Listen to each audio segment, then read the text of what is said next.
Namaku Fikri. Dulu aku cuma anak kampung yang ingin mengubah nasib. Aku percaya pada agen yang menjanjikan kerja di Singapura, tapi malah ditipu dan dibuang begitu saja. Tanpa uang, tanpa tempat tinggal, aku tidur di stasiun dan hidup dari belas kasihan orang, hingga suatu hari, takdir mempertemukanku dengan Sofia, wanita Rusia berambut pirang yang datang seperti malaikat. Ia memberiku pekerjaan jadi tukang kebun di rumah megahnya. Tapi siapa sangka, benih cinta tumbuh di antara kami. Aku, pemuda desa yang tak punya apa-apa, akhirnya jadi suami dari perempuan luar biasa itu. Tapi perjalanan kami tidak mudah. Luka, ujian, bahkan pertanyaan besar soal cinta dan kesetiaan. Ini tentang rasa syukur, tentang cinta lintas budaya, dan tentang bagaimana Tuhan menulis skenario terbaik dari titik paling gelap hidupku. Namaku Fikri, lahir dan besar di sebuah desa kecil di Jawa Tengah. Hidupku biasa saja, bahkan cenderung sederhana banget. Bapak cuma buruh tani, ibu jual gorengan depan rumah. Sejak kecil aku udah terbiasa kerja keras, dari bantu-bantu di sawah, sampai jadi tukang angkut barang di pasar tiap libur sekolah. Tapi seperti kebanyakan anak muda desa lainnya, aku punya mimpi bisa kerja di luar negeri. Katanya sih, gaji TKI di Singapura bisa sampai 10 kali lipat dari kerja di kampung. Apalagi kalau bisa kerja di restoran, dapat tips juga, bisa ngirim duit ke rumah, bangun rumah baru buat orang tua, dan ya, bisa dianggap sukses lah sama tetangga. Makanya waktu ada orang datang ke kampung ngaku sebagai agen penyalur tenaga kerja resmi, aku langsung daftar. Namanya Pak Rino, badannya tegap rambut klimes, dan omongannya manis banget. Tenang Mas Fikri, kerja halal, resmi, tinggal di apartemen, makan ditanggung, 2 minggu langsung gajian. Bahkan waktu dia minta uang pengurusan, dokumen dan tiket sebesar 15 juta, aku masih percaya. Aku pinjam dari Pak D, jual motor butut, dan sisanya aku kumpulin dari hasil kerja serabutan. Semua demi harapan. Hari keberangkatan pun tiba. Rasanya campur aduk deg-degan, senang, sedih juga ninggalin ibu yang matanya berkokek-koka waktu aku pamit. Fikri, jangan lupa salat ya nak. Dimanapun kamu kerja, ingat rumah, pesan ibu, sambil menggenggam tanganku. Aku cuma bisa angguk, tahan air mata. Dalam hati, aku janji, aku bakal balik bawa kabar baik. Singkat cerita, aku mendarat di Singapura. Bandaranya besar, modern, dan bikin aku merasa kecil. Tapi, aku tetap semangat. Sesuai janji, aku disuruh tunggu di area parkiran terminal kedua. Katanya, supir dari restoran bakal jemput.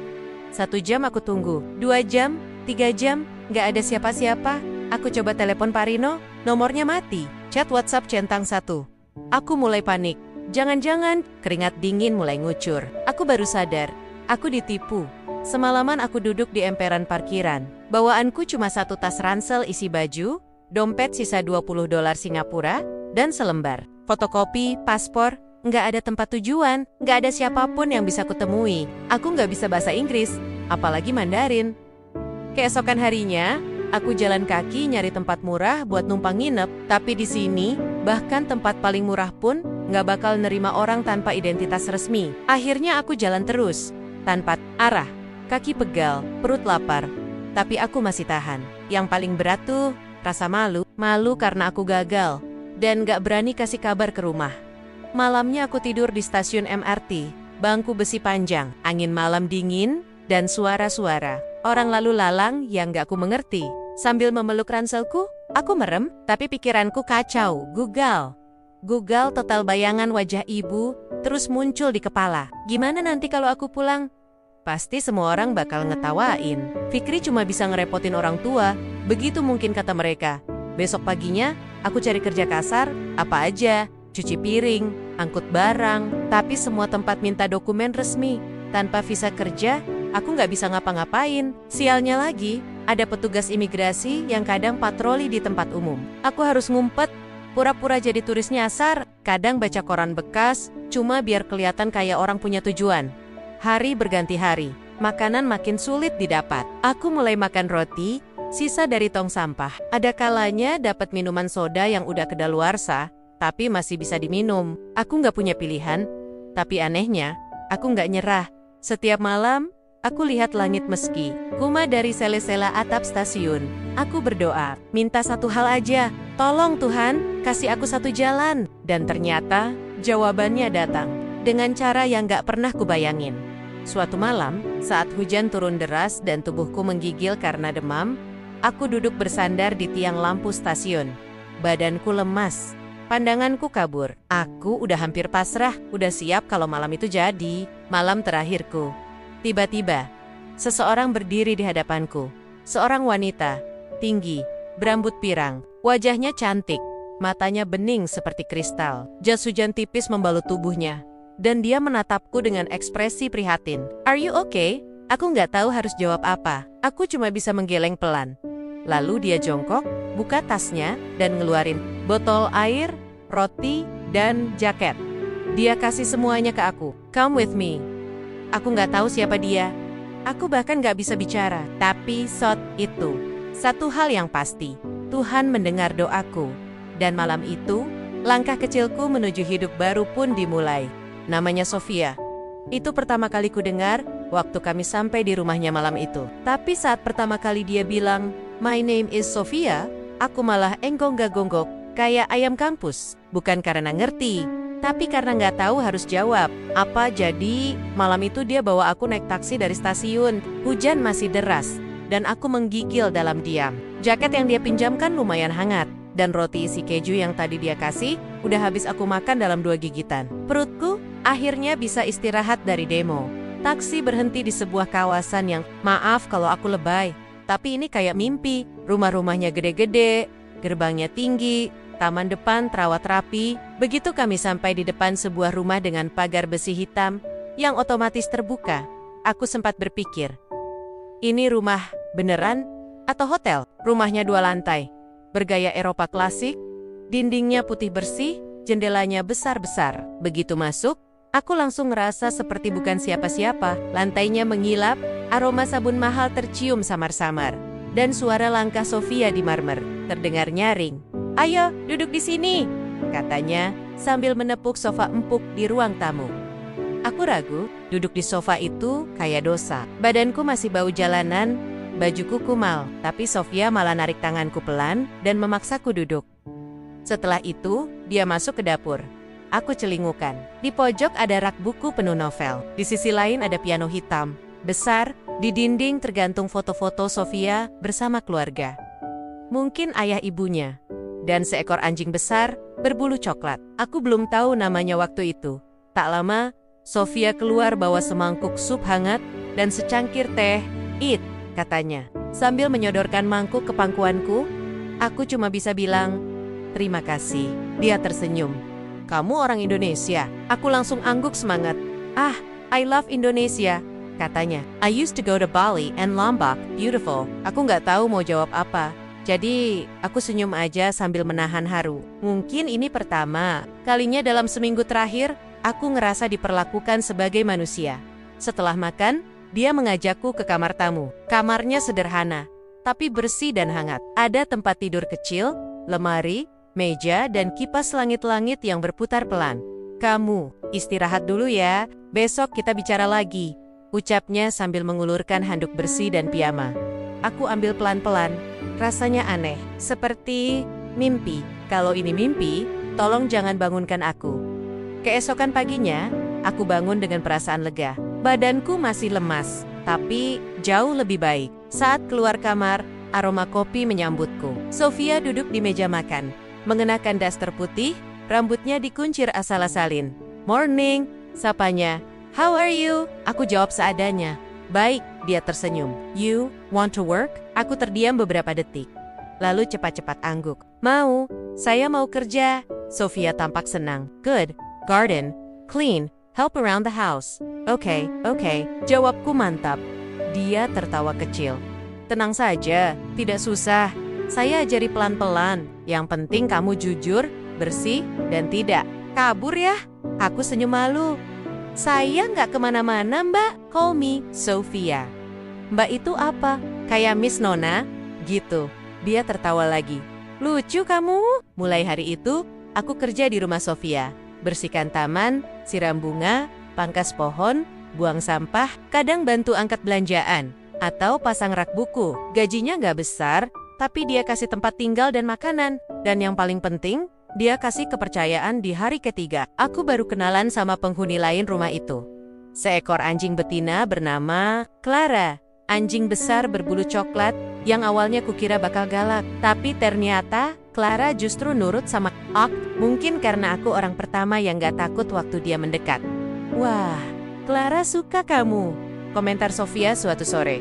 Dia biasanya galak sama orang baru. Aku cuma nyengir sambil garuk kepala. Hari-hari berjalan pelan, tapi damai. Aku mulai belajar bahasa Inggris pelen-pelen dari obrolan ringan. Kadang Sofia sengaja ngajak ngobrol panjang, biar aku bisa tangkap kosakata baru. Sebaliknya, aku ajari dia beberapa kata Indonesia. Terima kasih, sama-sama, selamat pagi, bagus, puji Sofia. Ajarin aku ngomong cinta nanti. Ya, aku ketawa waktu itu. Tapi dalam hati, ada sesuatu yang mulai tumbuh. Inta, kenapa? Setiap senyumnya, setiap perhatiannya, terasa beda. Bukan cuma sekadar majikan, tapi aku tahu diri. Aku cuma tukang kebun yang dulu hidup dari tong sampah. Dia, wanita luar negeri yang cerdas, kaya, dan berpendidikan. Jarak kami jauh, tapi hati, siapa yang bisa atur? Dan saat senja mulai jatuh hari itu, aku duduk di taman belakang. Sofia datang dengan 2 cangkir teh, duduk di sebelahku. Aku senang kamu ada di sini, Fikri. Aku diam, tapi jantungku berdetak lebih cepat. Mungkin ini bukan sekadar mimpi. Mungkin cerita hidupku baru benar-benar dimulai. Kalau ditanya kapan tepatnya aku mulai suka sama Sofia, aku juga nggak bisa jawab pasti. Rasanya seperti benih kecil yang tumbuh, diam-diam, tiap hari disiram perhatian, disinari senyuman, dan diberi udara oleh cara dia memandangku bukan sebagai mantan gelandangan, tapi sebagai manusia. Hari-hariku mulai teratur. Pagi-pagi aku bangun, siram tanaman, bersihin taman, lalu sarapan bareng Sofia. Kadang dia masak sendiri, kadang pesan makanan khas Rusia yang aneh, tapi enak seperti sup dingin atau pancake yang gurih asin. Pekerjaanku nggak berat, tapi rasa sup. Setiap pot bunga yang kususun rapi, setiap daun kering yang kusapu bersih, aku kerjakan dengan sepenuh hati. Bukan cuma karena aku kerja di sana, tapi karena aku merasa dihargai. Dan Sofia, dia makin hari makin bikin aku bingung. Dia sering ngajak ngobrol sambil minum teh, kadang tanya soal keluargaku di Indonesia. Soal masa kecilku, boken tentang cita-citaku yang sebenarnya. Kalau kamu nggak ditipu dan tetap kerja di restoran, kamu pengen jadi apa, Fikri? Tanyanya suatu sore. Aku berpikir sejenak. Saya pengen punya warung makan sendiri, masak nasi goreng, soto, mie goreng yang sederhana, tapi enak. Sofia tersenyum, lalu mencatat sesuatu di buku kecilnya. Kapan-kapan kamu ajarin aku masak nasi goreng ya? Dalam hati senyumku lebih lebar dari wajahku. Suatu malam, kami duduk di balkon lantai 2. Sofia membawakan selimut tipis dan 2 gelas coklat hangat. Aku suka malam, katanya sambil memandang langit. Di Rusia, kalau musim dingin, langitnya bisa seperti ini. Tenang, sunyi. Aku ikut mendongak. Bintang-bintang bertaburan, jauh tapi indah. Kalau di kampung saya, ujarku pelan. Langit malam kayak gini biasanya, jadi waktu orang ngobrol sama Tuhan. Sofia menoleh padaku. Lama dia menatap, sebelum akhirnya berkata pelan, kamu, orang yang tenang. Ya, aku senyum. Sebenarnya nggak juga. Dulu saya pemarah, tapi waktu tidur di stasiun, saya belajar banyak. Belajar apa? Kalau kita cuma marah dan nyalahin orang, hidup nggak bakal jalan. Tapi kalau kita maafin dan ikhlas, kadang semesta malah kasih jalan baru. Sofia tekjiang. Lalu, tanpa aku duga, dia bersandar pelan ke pundakku. Malam itu, aku nggak bisa tidur. Bukan karena canggung atau bingung, tapi karena untuk pertama kalinya, dalam hidup, aku merasa berarti. Dan mungkin meski aku nggak berani mengakuinya, aku juga merasa dicintai. Besoknya, Sofia mengajakku belanja ke taman kota. Katanya, dia butuh bunga baru untuk koleksi tanamannya. Aku ikut, sambil dorong troli kecil berisi pot dan pupuk di sana. Ada beberapa orang bule, juga mungkin tumunmen komunitasnya. Salah satu dari mereka menghampiri, wanita tinggi, berambut coklat, dengan kacamata hitam besar. Oh Sofia, katanya dengan logat Inggris kental. This is your gardener. Sofia tersenyum. Yes, this is Fikri. Wanita itu menatapku dari atas sampai bawah, lalu tersenyum datar. Interesting. Mereka ngobrol sebentar, lalu pergi. Tapi sepanjang jalan pulang, Sofia diam. Wahanya, murung. Kenapa? Tanyaku akhirnya. Dia menghela napas. Teman-temanku. Mereka suka menilai orang dari penampilan, dari uang, dari status. Aku menoleh. Saya nggak apa-apa kok, Sofia. Saya udah biasa dipandang sebelah mata. Dia menatapku tajam. Tapi aku nggak mau kamu dianggap rendah. Kamu punya hati yang jauh lebih tinggi dari orang-orang yang merasa lebih hebat itu. Aku diam. Kata-katanya seperti tamparan sekaligus pelukan. Sofia bukan hanya membelaku. Dia melihatku bukan dari baju yang kupakai, tapi dari isi pikiranku. Hari demi hari berlalu. Hubungan kami makin dekat. Tapi tentu aja, aku nggak berani berharap lebih. Aku sadar betul siapa aku. Dan dunia ini nggak selalu ramah pada kisah-kisah seperti kami.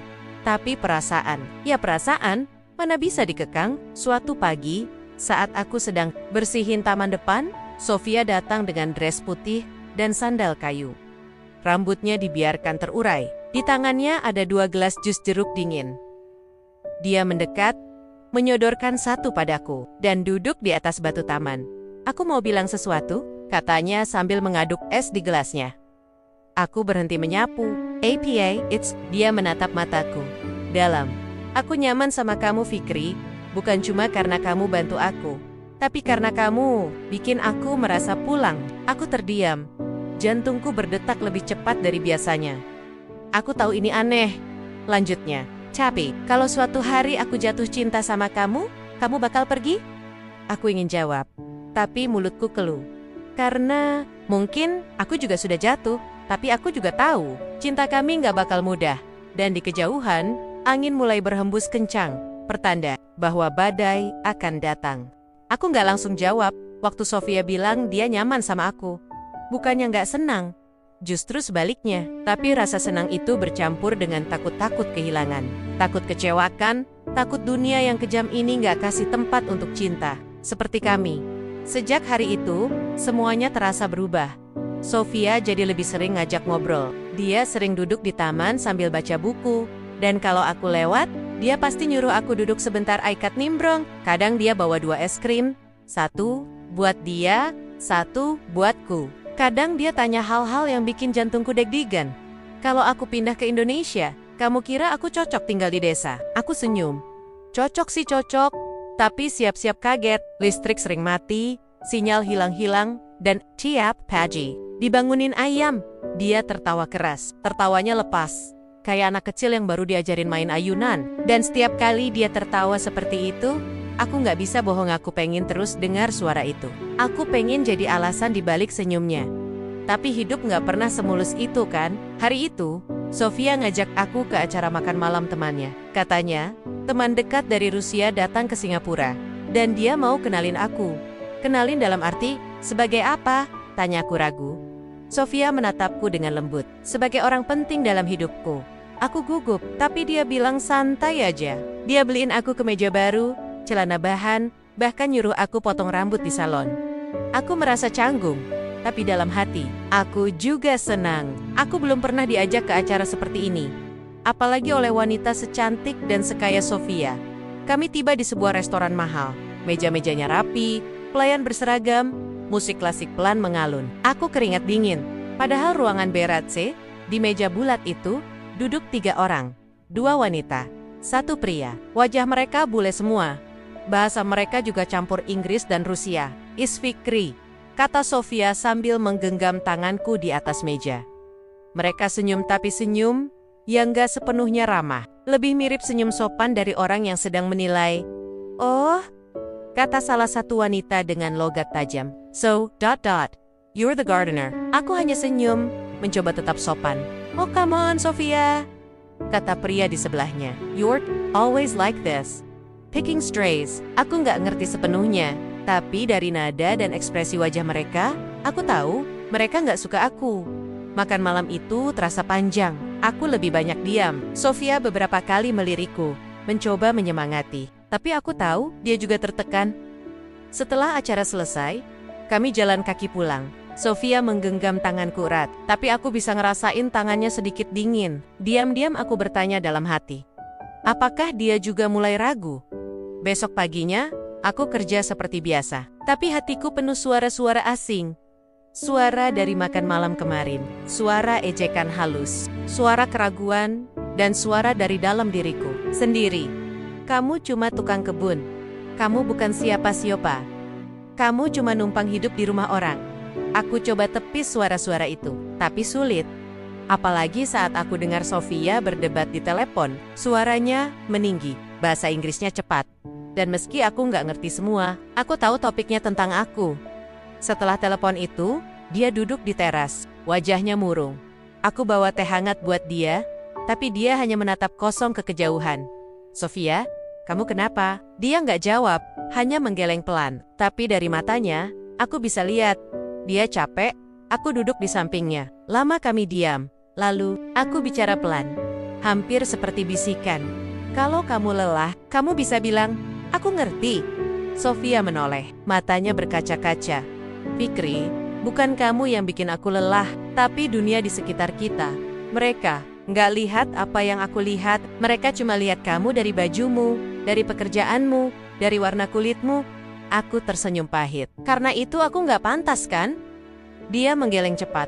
Bukan begitu, aku berdiri, menatap taman yang selama ini aku rawat. Sofia, mungkin aku harus pergi. Dia berdiri juga. Fikri, tolong jangan, aku cuma bikin kamu susah. Dan di detik itu, aku tahu, aku mencintainya. Dan justru karena itu, aku gak mau dia menderita karena pilihannya. Malam itu, aku masuk kamar. Kemas baju dalam diam, dan tinggalkan surat kecil di meja samping tempat tidur. Isinya cuma satu kalimat. Maafkan aku, harus pergi sebelum membuatmu semakin susah memilih. Aku gak tahu aku mau kemana. Tapi yang aku tahu, aku nggak bisa membiarkan cinta berubah jadi beban, dan entah kenapa. Untuk pertama kalinya sejak aku diselamatkan dari stasiun waktu itu, langkahku terasa berat, bukan karena ransel yang kubawa, tapi karena aku meninggalkan seseorang yang diam-diam sudah menjadi rumah. Aku berjalan tanpa arah malam itu. Tas kecil di punggungku terasa lebih berat dari biasanya. Mungkin karena aku tahu, kali ini aku pergi bukan karena gagal, tapi karena terlalu sayang. Aku menyusuri jalan-jalan sepi kota, mencoba menahan tangis yang mendesak keluar. Hujan gerimis mulai turun, dan setiap tetesnya seperti menyatu dengan hatiku yang juga gerimis. Aku nggak tahu aku mau kemana. Ke stasiun tempat aku dulu tidur, atau ke taman kota tempat aku biasa bersihkan daun kering. Entahlah, yang jelas, aku cuma ingin jauh, biar Sofia bisa kembali hidup normal, tanpa aku yang merepotkan. Tapi hidup kadang punya cara sendiri untuk membuat kita berhenti. Dan malam itu, aku benar-benar berhenti. Karena saat menyeberang jalan sambil melamun, sebuah sepeda motor melaju, kencang dari arah kanan. Aku cuma sempat dengar suara klakson keras sebelum semuanya gelap. Aku bangun di ruangan putih. Sakit, seluruh tubuhku terasa nyeri, kakiku digips, ada perban di kepala, dan infus menempel di tangan. Aku coba gerakan jari, tapi lemah. Pandangan kaburku pelan-pelan fokus, dan sosok pertama yang kulihat duduk di sebelah ranjang. Sofia, matanya bengkak, rambutnya kusut, bajunya kusut, tapi dia masih cantik. Dan saat dia sadar aku bangun, air matanya langsung jatuh lagi. Fikri, suaranya parau. Aku ingin bilang sesuatu, tapi tenggorokanku kering. Yang keluar cuma bisikan serak, "Kamu nemuin aku?" Dia mengangguk sambil menggenggam tanganku. "Aku cari kamu semalaman, Ukahila. Aku takut. Aku kehilangan kamu." Aku tersenyum pelan. "Maaf, aku nyusahin lagi." Dia menggeleng cepat. "Jangan pernah bilang kayak gitu lagi, Fikri. Kamu itu bukan beban. Kamu itu rumah, tempatku pulang." Aku ingin bilang bahwa aku juga merasakan hal yang sama, tapi tubuhku terlalu lemah, jadi aku diam. Tapi mataku bicara. Dan Sofia tahu, hari-hari setelah itu aku dirawat di rumah sakit. Dan setiap hari, Sofia datang, bawa makanan, baca buku untukku, bahkan sesekali menyuapi aku dengan tangan sendiri. Aku malu, tapi bahagia. Suatu hari, saat kami duduk berdua di ruang pasien, dia bercerita, "Aku pernah tunangan, Fikri, di Rusia," katanya pelan. Aku menoleh. Dia menatap jendela, wajahnya datar, tapi aku tahu itu cerita lama yang berat. Namanya Ivan. Kami pacaran 5 tahun, tapi 3 bulan sebelum nikah, dia selingkuh dengan sepupuku sendiri. Dia bilang, aku terlalu mandiri, terlalu keras, terlalu... Sofia, dia tertawa kecil. Pahit. Setelah itu aku pergi ke Singapura, kabur dari semuanya, mulai hidup baru. Tapi luka itu masih ada. Aku menunduk. Maaf, aku nggak tahu. Dia menatapku. Kamu nggak perlu tahu, karena kamu bukan luka. Kamu adalah penyembuhnya. Aku diam. Kata-kata itu menghantam hatiku dengan cara yang lembut, tapi dalam. Hari itu juga, dia duduk di tepi ranjangku, genggam tanganku erat, dan berkata, Fikri, aku mau kamu tetap di sini. Bukan cuma sebagai tukang kebun, bukan cuma sebagai teman, tapi sebagai pasangan hidup. Aku menatap matanya, dalam, jujur. Kamu yakin? Tanyaku pelan. Dia mengangguk. Ya, aku nggak peduli kata orang. Aku nggak butuh persetujuan siapa pun. Aku cuma butuh kamu. Aku menarik napas dalam. Lalu aku mengangguk. Dan untuk pertama kalinya dalam hidup, aku percaya bahwa cinta bisa menyembuhkan luka apapun. Beberapa hari kemudian, setelah keluar dari rumah sakit, Sofia membuat pengumuman. Mengejutkan di akun media sosialnya, foto kami berdua. Aku duduk di kursi roda. Dia berdiri di belakangku sambil tersenyum. Captionnya simple. Orang yang kupilih bukan sempurna, tapi dia membuatku ingin menjadi versi terbaik dari diriku sendiri. Kami akan menikah. Komentarnya ribuan. Sebagian mendukung, sebagian mengejek, sebagian bahkan menghina. Tapi Sofia tetap tenang. Dan aku nggak takut lagi. Karena aku tahu, saat dunia menertawakan kita, Tuhan justru sedang menulis cerita indah yang belum mereka baca sampai akhir. Hari itu, aku berdiri di depan cermin, mengenakan kemeja putih dan celana bahan sederhana. Tangan Sofia membenarkan kerahku sambil tersenyum. Ganteng, katanya. Aku hanya nyengir. Masih kayak tukang kebun. Dia menatapku serius. Dan aku jatuh cinta pada tukang kebun itu. Aku tertawa kecil, meskipun dalam hati gemetar. Hari itu adalah hari kami mendaftarkan pernikahan secara sipil di Singapura. Gak ada pesta besar, cuma aku, Sofia dan 2 saksi. Satu dari teman baik Sofia, satu lagi tetangganya yang baik hati. Tapi sebelum ke gedung catatan sipil, Sofia bilang ada satu hal yang harus dia lakukan. Menelepon orang tuaku di Rusia, katanya sambil menggenggam ponsel. Aku langsung merasa, gak enak Sofia. Kamu yakin? Dia mengangguk mantap. Sudah waktunya mereka tahu siapa yang akan jadi suamiku. Aku duduk di sampingnya saat video call dimulai. Layar menampilkan wajah seorang pria parubaya, berwajah tegas saya Sofia. Di sebilanya, seorang wanita elegan dengan rambut putih perak yang tampak seperti bangsawan ibunya. Papa, Mama, aku ingin kalian kenal seseorang, kata Sofia dalam bahasa Rusia. Lalu beralih ke bahasa Inggris. Namanya Fikri. Dia orang Indonesia.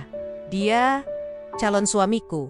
Sejenak, layar hening. Hanya ada suara napas dan tatapan penuh penilaian. Lalu ibunya bersuara tajam dan langsung menusuk.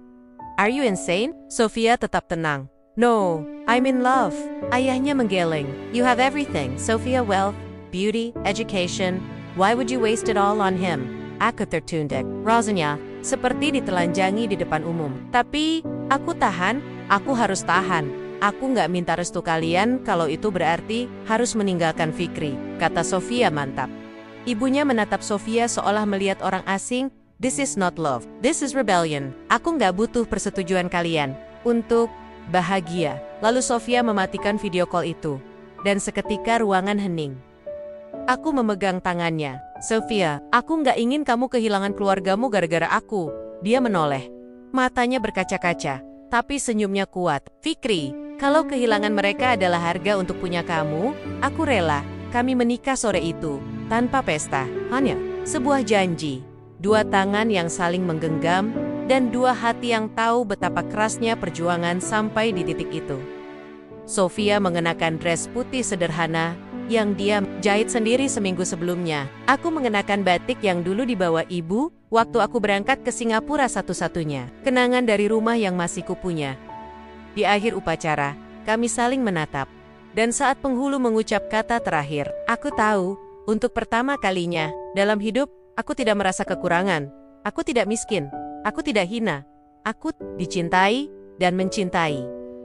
Beberapa hari setelah menikah, kehidupan kami terasa seperti lembaran baru yang bersih. Sofia tetap bekerja dari rumah, sementara aku tetap mengurus taman. Bedanya, sekarang aku juga ikut bantu di dapur, di ruang baca, Danya, ...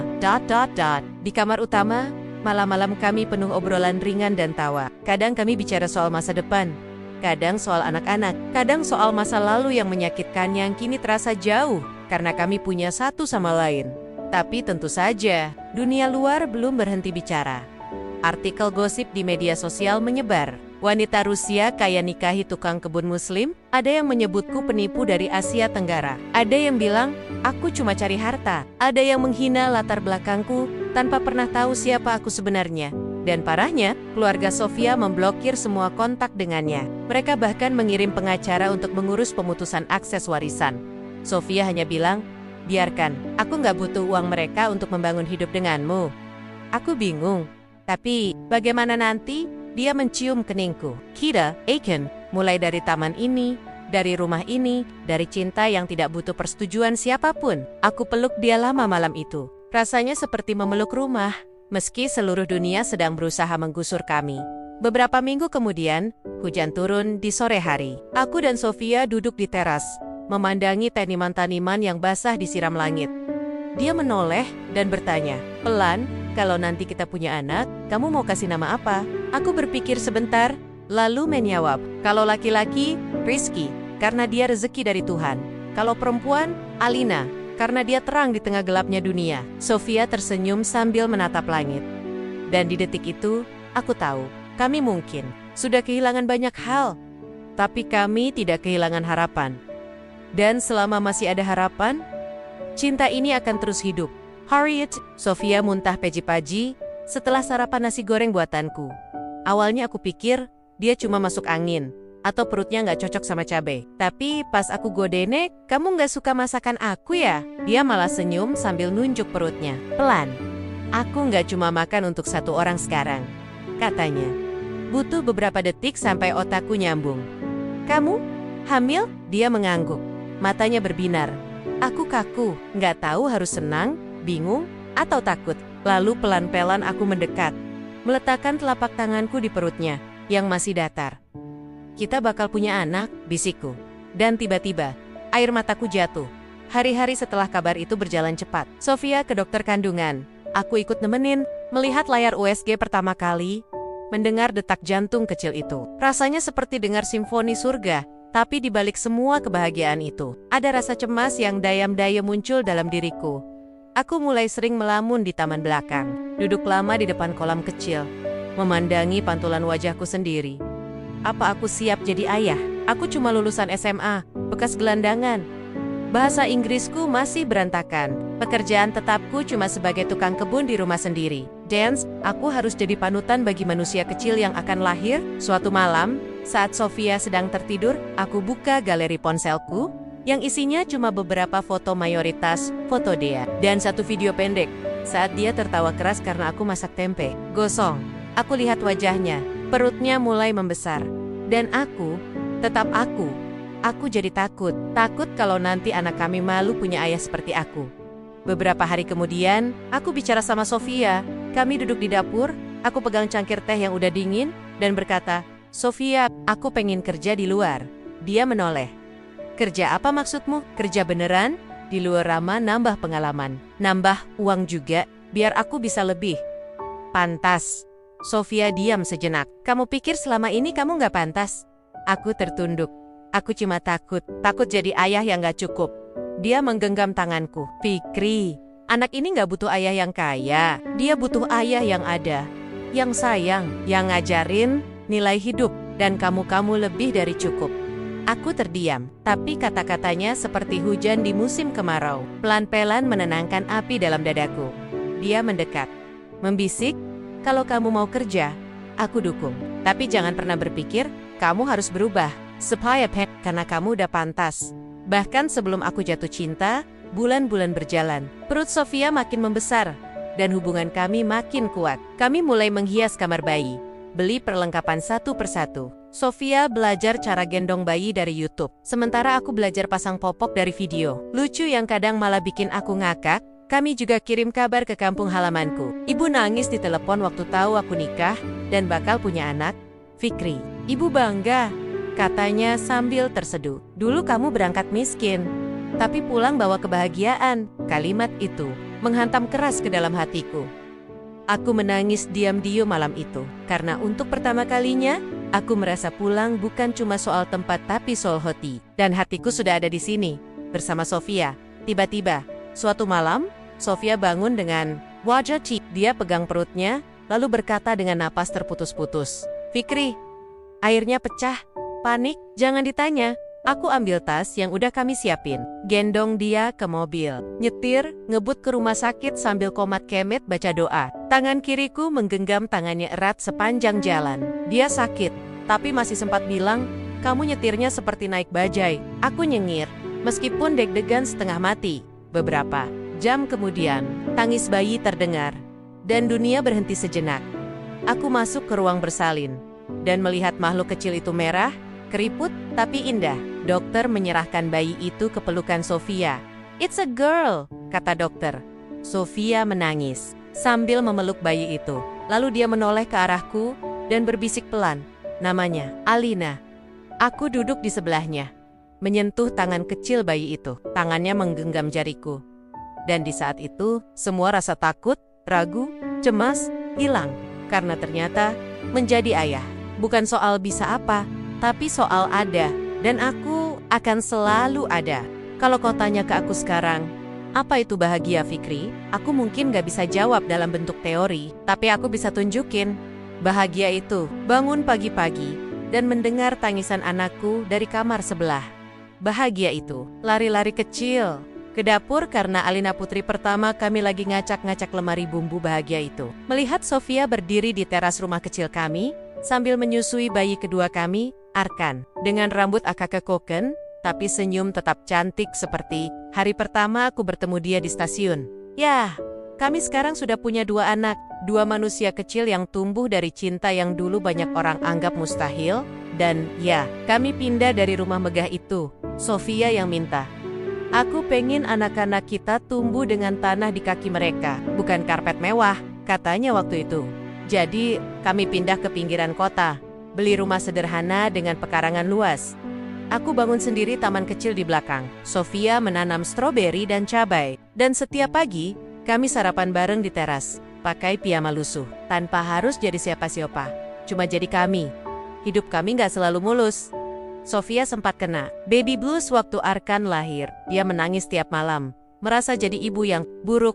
Aku sempat panik, gak tahu harus gimana, tapi aku belajar. Aku baca, aku tanya-tanya, dan yang paling penting, aku ada di sampingnya. Meski cuma duduk diam dan genggam tangannya, kami juga pernah susah uang. Setelah Sofia cabut dari perusahaan keluarganya dan memutus akses warisan, kami hidup dari hasil kerjaku sebagai pengelola kebun hias dan jualan online tanaman. Sofia juga buka kelas online kecil untuk bahasa Rusia dan masak makanan Eropa Timur. Tapi dari semua itu, yang bikin kami terus kuat adalah kami percaya satu sama lain. Dan kami sadar, cinta bukan tentang glamour, tapi tentang bertahan. Suatu malam, setelah anak-anak tidur, aku dan Sofia duduk di lantai ruang tengah, minum teh hangat dan makan pisang goreng. "Kamu ingat nggak?" kata Sofia pelan. "Waktu aku ketemu kamu pertama kali di stasiun, aku lewat begitu aja." Aku tertawa. "Iya, dan aku waktu itu udah siap tidur sama tikus lagi malam itu." "Lucu ya," katanya. "Kalau aku nggak berhenti, mungkin kamu sekarang di tempat lain. Dan aku mungkin masih sendiri." Aku menatapnya. "Aku bersyukur kamu berhenti. Dan lebih bersyukur lagi, kamu bertahan." Dia menggenggam tanganku.